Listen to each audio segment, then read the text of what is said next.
औरंगजेब क्रूर शासक होता, फडणवीसही तेवढेच क्रूर। औरंगजेब आणि फडणवीसांचा कारभार एकसारखाच।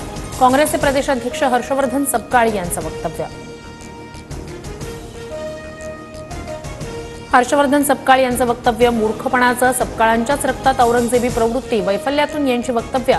हर्षवर्धन सपकाळ यांच्या वक्तव्यानंतर प्रवीण दरेकर यांची प्रतिक्रिया। हर्षवर्धन सपकाळ यांनी जबाबदारीनं वक्तव्य करावं, अन्यथा भाजप कार्यकर्ते त्यांना जशास तसं उत्तर देतील, अतुल भातखळकर यांचा हर्षवर्धन सपकाळांना इशारा। बीडच्या आष्टीत तरुणाची हत्या केल्याचा आरोप, मारहाणीत तरुणाचा मृत्यू झाल्याचा कुटुंबियांचा आरोप। आष्टीतील हत्येच्या घटनेचे फोटो संतोष देशमुखांसारखेच अंजली दमानी यांचा आरोप। तर धनंजय मुंडेंना तिथेच शरद पवारांनी धडा शिकवला असता तर आज हे घडताना दिसलं नसतं। बीड प्रकरणानंतर दमानी यांची टीका।